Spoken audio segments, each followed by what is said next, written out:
Baru-baru ini saya berbincang dengan seorang kawan yang mengatakan bahwa kalau Allah berkehendak, Dia boleh ampunkan sesiapapun, termasuk orang Islam yang tidak pernah sholat seumur hidup.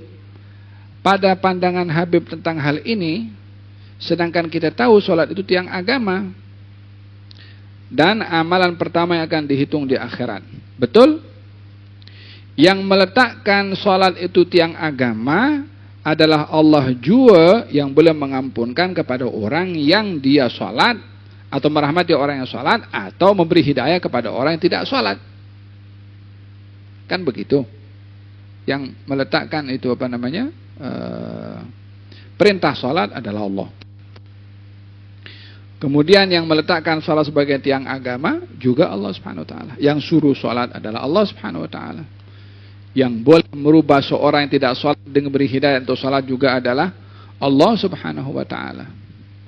Jadi terpulang kepada Dia, Allah Subhanahu Wa Taala, untuk memberi hidayah kepada sesiapa yang dikehendaki dan menyesatkan kepada sesiapa yang dikehendaki. Bila dikatakan Allah menyesatkan, ia bukan aku nak sesatkan dia masuk dalam neraka. Tidak seperti itu, karena itu bertentangan dengan sifatnya Allah Subhanahu Wa Taala yang maha memberi hidayah.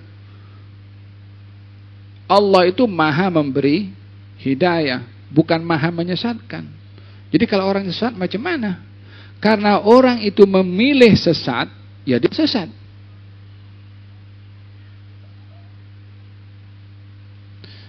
Contohnya begini, mudahnya.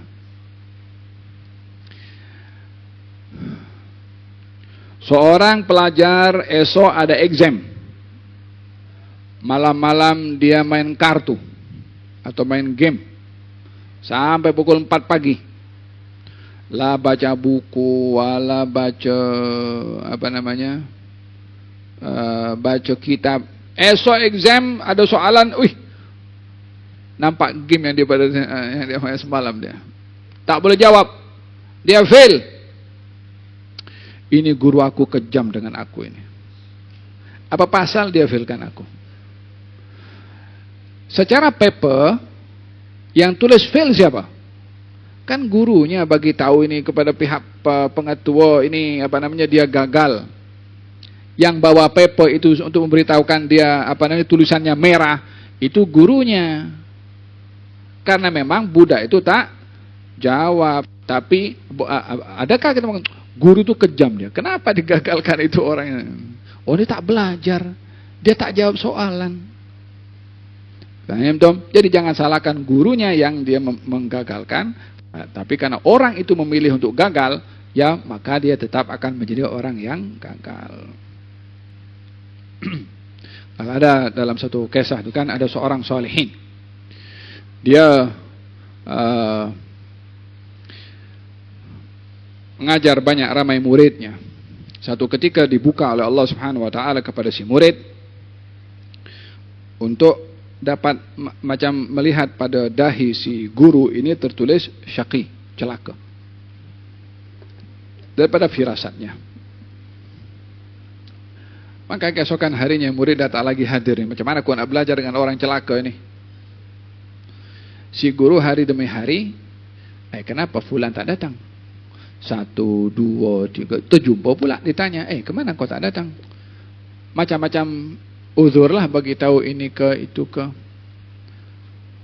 Sampai didesak untuk bagi tahu, tak bagi tahu juga. Takkan nak bagi tahu, aku nampak pada dahi engkau tertulis celaka.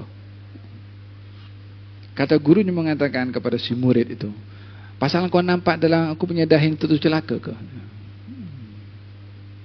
Terkejut si murid. Wahai muridku, kita ni hamba. Disuruh oleh Allah buat, kita buat.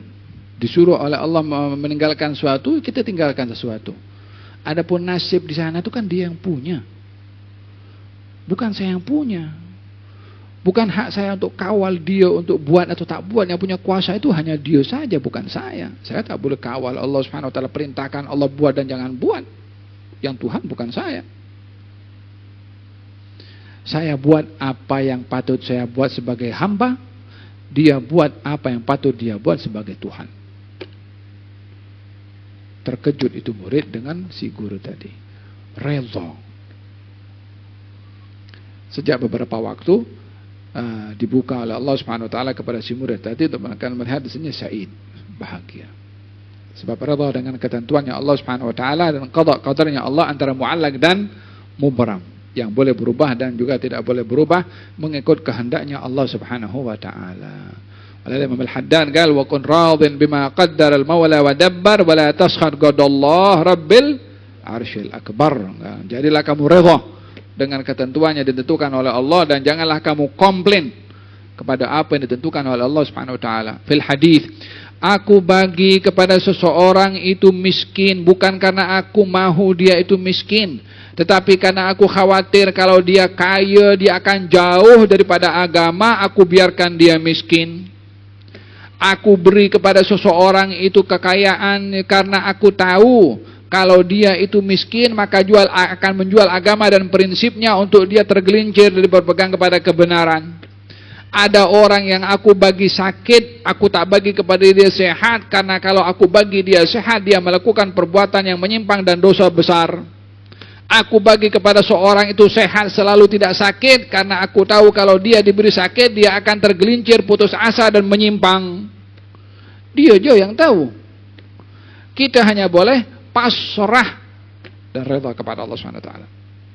Sikap ini ditunjuk oleh Nabi SAW ketika kembali pada Taif, kan dilempar apa semua luka kan. Apa katanya? Ya Allah, aku mengadu kepada engkau kelemahan diri aku. Engkau nak tentukan apa pada aku tak kisah. Yang aku risau engkau murka kepada aku tak mau engkau murka kepada aku. Dia, ya Allah, kenapa engkau utus bagi orang dilempar-lempar? Aku kan Nabi. Takkan begitu kepada Allah Subhanahu wa taala.